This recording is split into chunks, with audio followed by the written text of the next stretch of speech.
Welcome to Langley Centennial Museum's mini lesson on Fraser Valley families. My name is Rita, and I'm one of the part-time instructors and volunteers at the Langley Centennial Museum.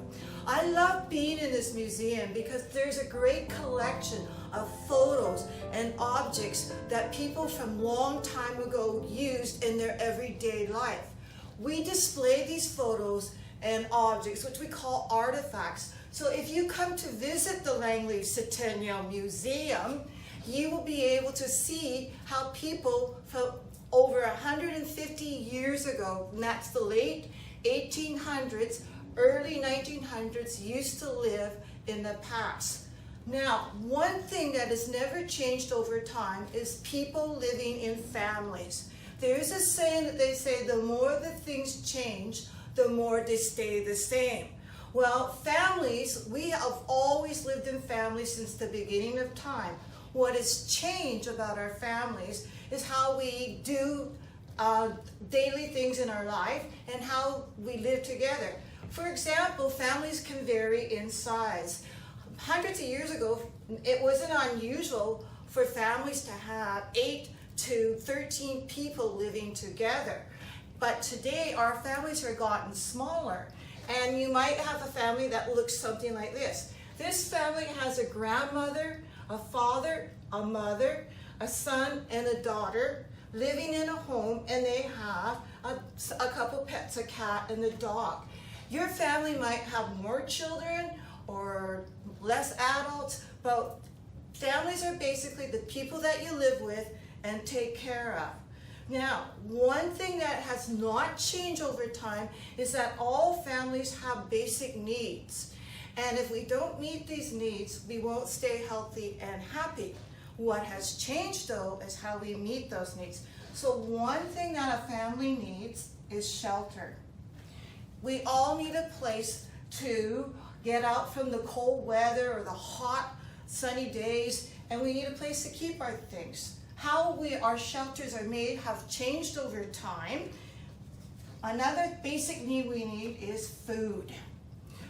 What we eat today is very different from what people ate 150 years ago, but nothing has changed in that we still need to eat. Clothing. What people wore in the 1850s or early 1900s is quite different from what you and I wear today. But the need for clothing is still the same. Clothing protects us from getting too much sun on our skins, keeps us warm. Sometimes it keeps us too hot. Another very important need that families help us meet is the need for fun, to play and enjoy each other's company. And the way we play today may be almost the same 150 years ago, and some of the games we play today are very different. Another need that we have for our families is transportation. How do we get from one place to another? One thing that still stays the same, we still use our feet and walk around to get from place to place. Other than that, there have been many improvements in transportation over the years. Unfortunately, I don't like this one. We need rules. So we know what kind of behavior to expect from one another in order that we can live cooperatively with each other and not tear each other to pieces. And what helps us with rules is love.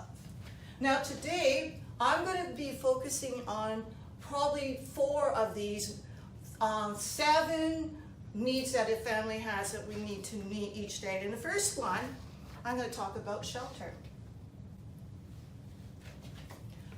Now, 150 years ago, the people lived in different kinds of houses or shelters than we do today.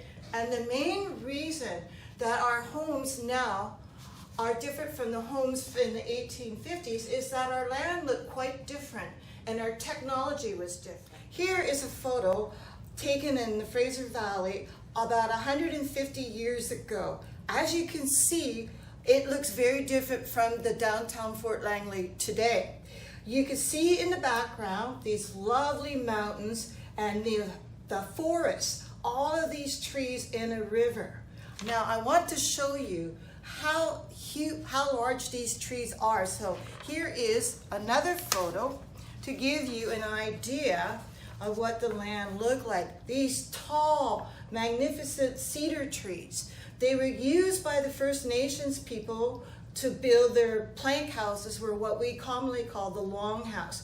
Now remember, the First Nations people were here for hundreds and even thousands of years living in the Fraser Valley. And they built permanent homes, which we call longhouses or a plank house. Here's another photo of a plank house or a longhouse. These were made out of the cedar trees that I showed you before. Now remember, First Nations people did not have power tools. They had to cut everything by hand. This was a labor-intensive work, and you can see that the planks, these are the long boards are called planks, and that's where it's got the name, the plank house. Now, several families would live in a long house, and if they needed more room, it was very easy for them to add on to either end of the house.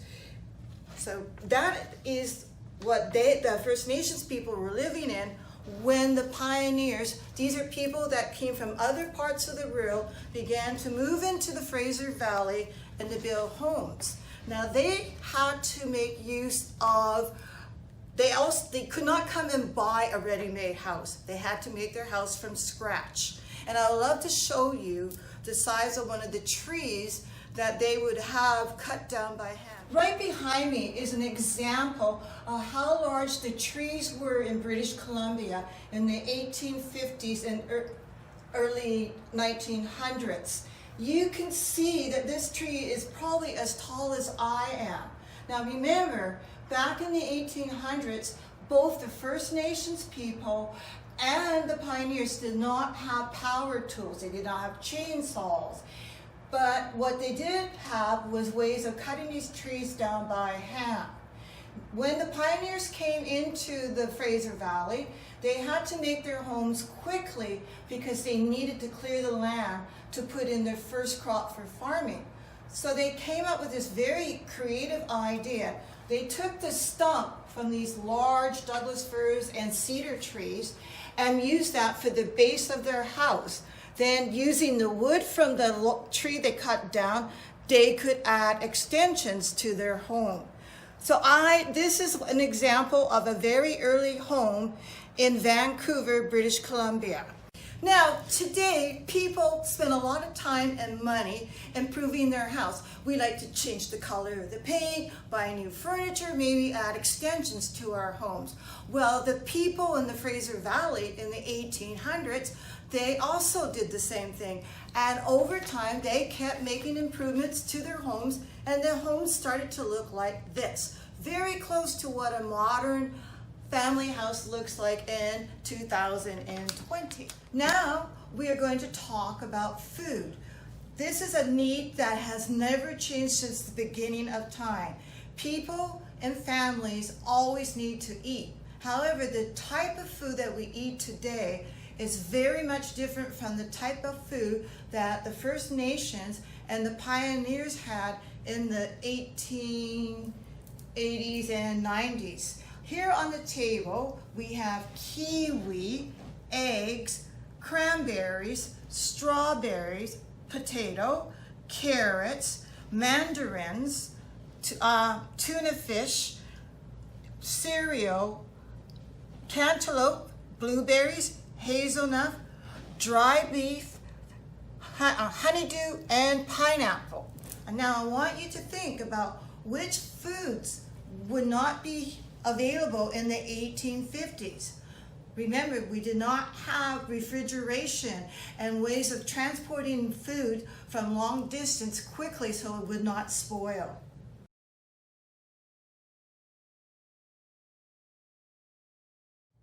If you chose pineapple, cantaloupe, kiwi,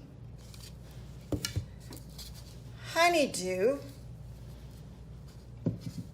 and mandarin oranges, You are correct. The people living in the Fraser Valley did not have access to these fruits because they come from warm and tropical climates. And we did not have refrigeration back then, so the food would spoil on its long journey to British Columbia. Another interesting thing that pioneers and First Nations may not have in the early 1800s or even the late 1800s is cereal. This is a new food product that was introduced by Mr. Kellogg in the late 1800s. So it would take time for this food to catch on in all different parts of British Columbia and North America.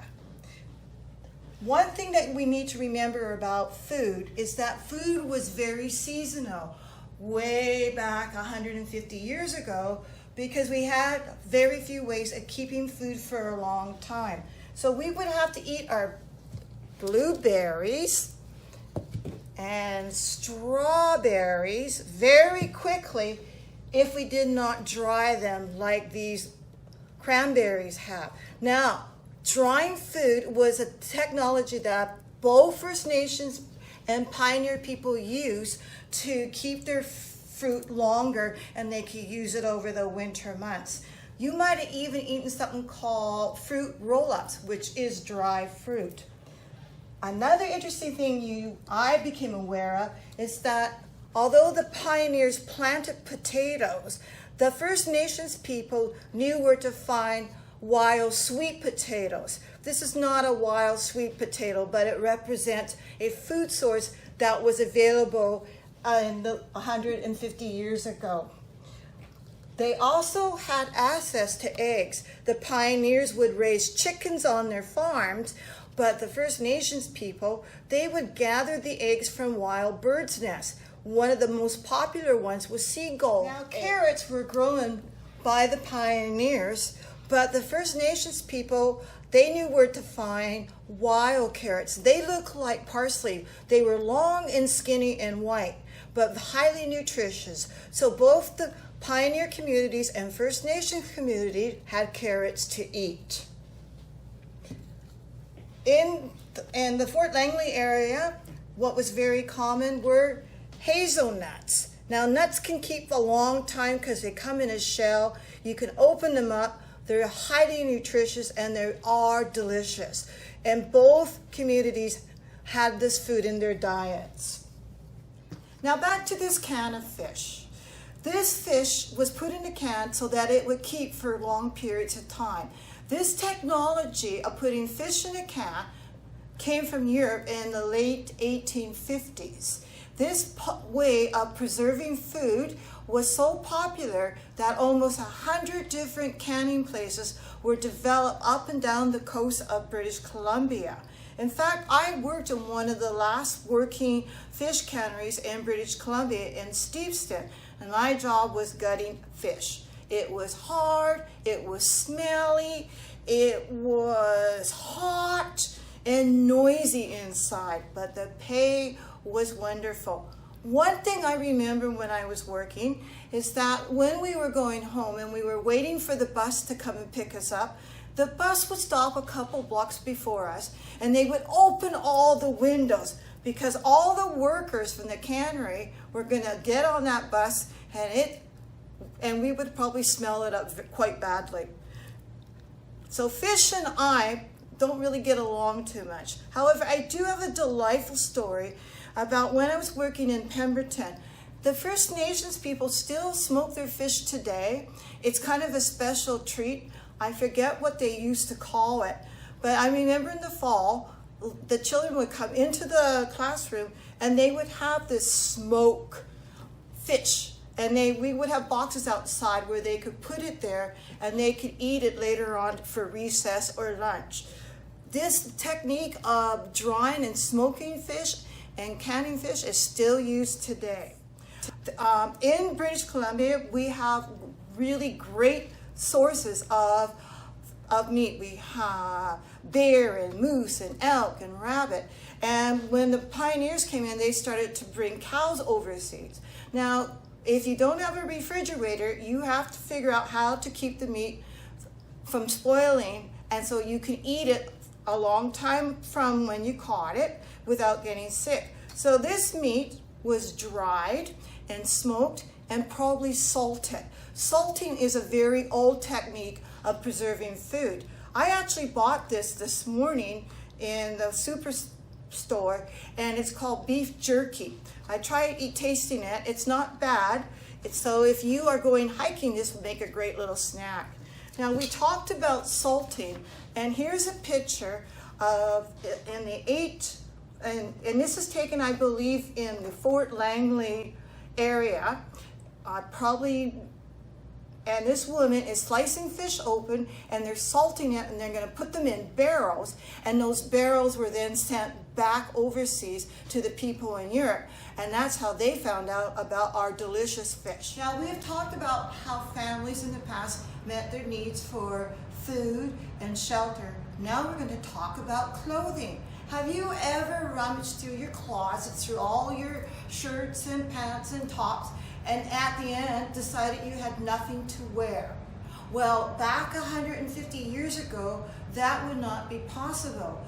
You would be very lucky to have 1 or 2 pieces of clothing, because most of your clothing was handmade. And it took a long time to make those clothes. And considering that you may have 5 or 7 people in your family, you would be very lucky to have a couple shirts and pants and other clothing articles. Now, pioneers and First Nations both used wool to make parts of their clothing. The difference was that the pioneers, they would get their wool from the sheep that they raised on their farms, while the First Nations people, they would get their wool from the bighorn sheep in the mountains and the white woolly dog that they raised for its fur, and they would use that in their daily life. Now, how the First Nations did with this, they would take this wool and they would probably dip it in this white clay here, and that was to take off the grease and the dirt from the animals.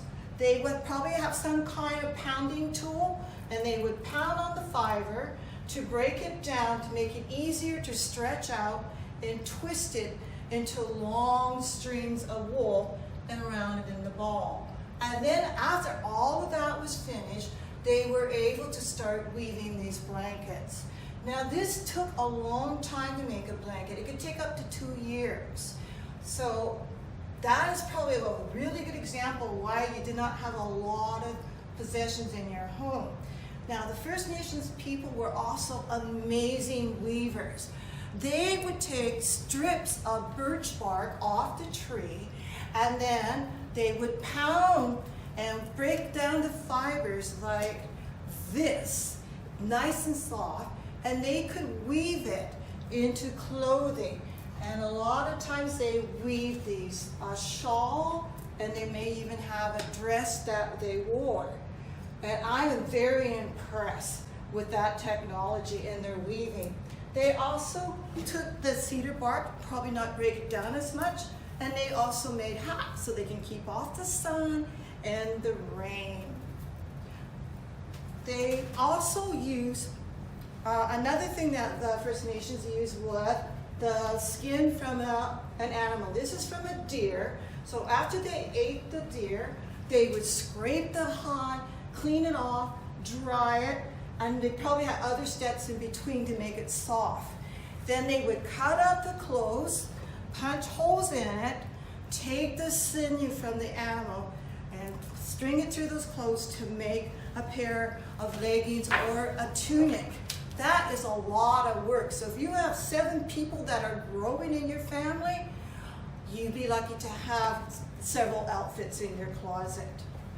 Now, the difference with the, sorry, I'm losing things down here, with the pioneers, they would also take their wool, which they raised on the farm, and they would use these carding things, and I don't know how they would brush this back and forth to stretch it out so they could twist it. It would help them to get rid of the twigs. Once they had their wool all spin out and roll up into balls, they would use a technique called knitting. Now, back then, I don't know if they had these bright colors, but when they started inventing yarn like this, both the First Nations and the pioneers really loved to use that yarn for the color.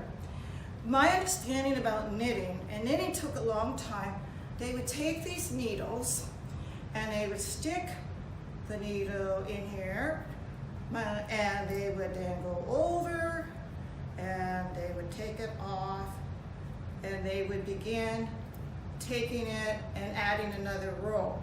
I am not the best knitter, but I'll give you an example. This knitting is still done today.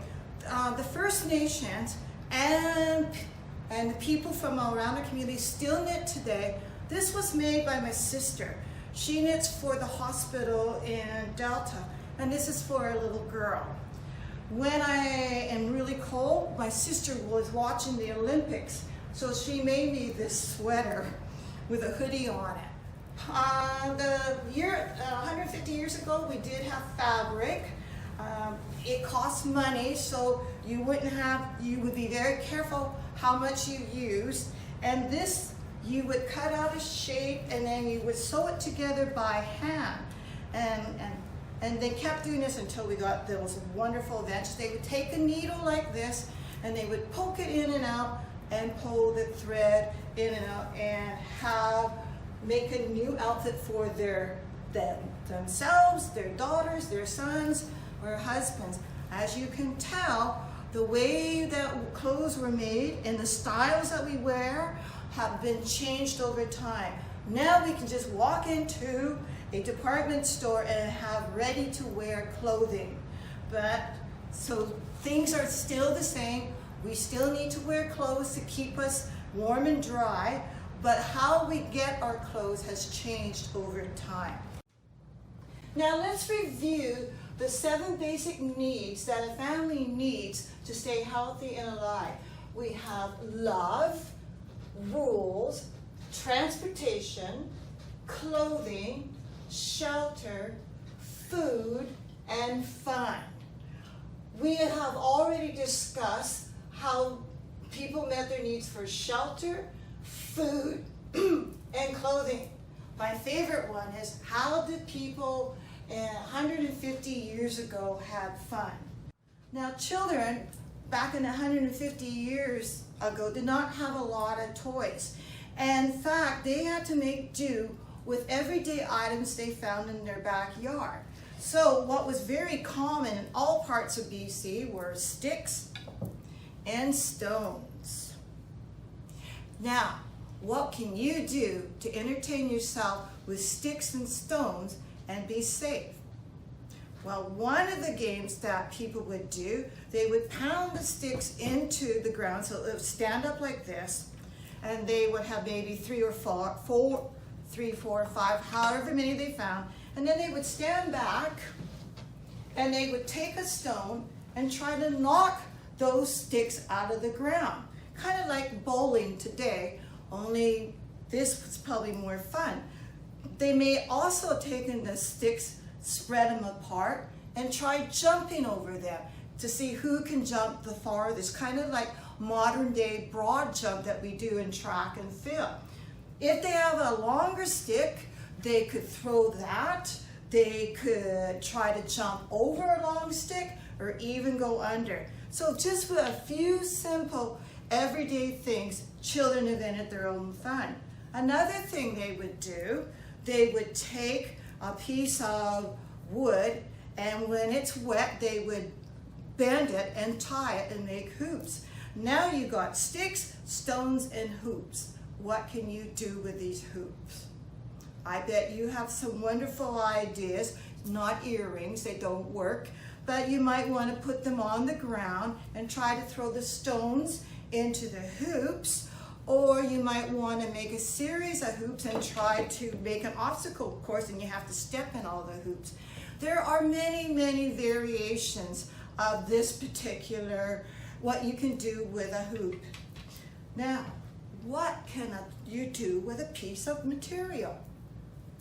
So, a very popular game back then and maybe it's still popular today, is that they would make a blindfold out of this, tie it around their brother or sister or their friend, and if they were in a room, the people in the room would hide, and this person would have to walk around blindfolded and try to find you. Of course, if they were going to bump into an object, somebody would yell out object. I believe this game is called Blind Man's Buff. For younger children, there might be a picture on the wall of an animal, and they would have a tail. They would tie the blindfold around, and that child was expected to pin the tail on the donkey. A very old game. One of my favorite games, this is wool that they have tied in a knot. This is a string game, also known as cat's cradle. But you can play this game by yourself, and what they would do is make all these different kind of string characters. And this game has been played by children all over the world.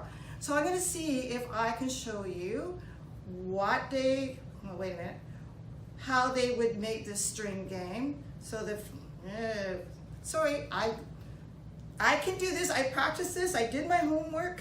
So I'm going to try again. So if you can also look string games up by doing a Google search, you will find some YouTube videos on how to do this. So my first shape is a cup and a saucer. And then I'm going to continue on with this little string game. And I'm going to go like this. What am I going to do? And now I have a star. So children all over the world made up these games with string. And so if you check string games on the internet, you will find many different ways to make spider nets and fish nets and all sorts of different figures. Another very popular toy was a piece of string and a thumb, a button, and people would put the string through the holes in the button. If it has 4, you only did 2 on a diagonal. They would then, this is called a button spinner. And I find that cotton string works best, but you might find other things. And they would wind it up like this, and then they would pull it back and forth, and it starts to make a noise. Sorry, I gotta do it a little bit more. Can you see this? I love this. It's bringing back my childhood memories, of course. Anyway, let's see if I can get it spinning. Another example of toys that pioneer children had, and also First Nations, were handmade toys. They were usually made out of wood, and if the family was really a little bit more money in their pocket, they might even buy you a very special toy.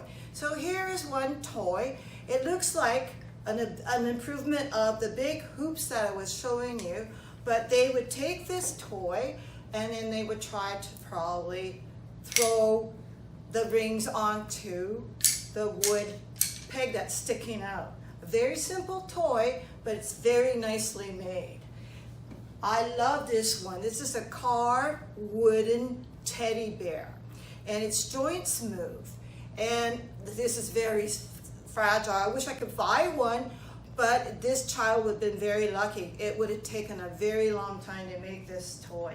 I believe this is called a Jacob's ladder, and it was strung together with cloth and pieces of wood, and I hope I remember how it works. So it goes something like this, and then you drop this, and then do you just turn this one down? Nope, I don't know how it works. Okay, this is what the child would do. And then this, oh, I figured it out. Oh, exciting, yay! So that's another little wooden toy that children would have. And this one is it's made out of wood. It looks like it's been painted, and it's kind of like a little pop gun. Oops. There you go.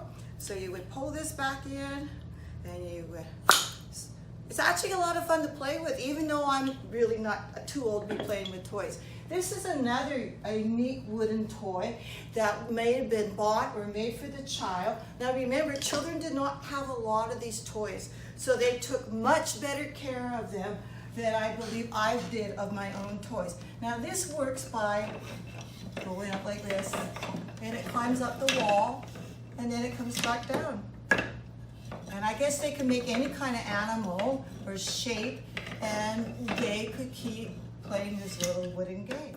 As you can see, the way families and children had fun in the past is very different from the way that we have fun with our families. However, the need to have fun is still there.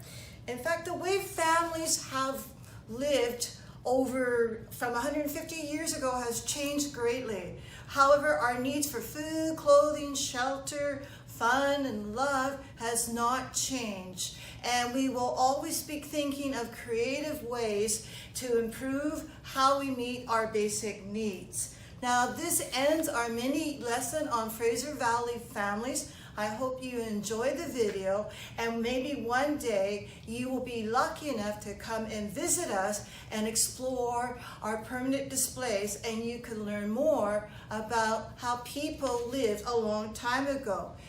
And if any of you are interested in finding out more about unusual homes or stump houses in Vancouver, or the long houses of the First Nations and string games, I encourage you to do a Google search. So once again, thank you for watching, and enjoy the rest of your day.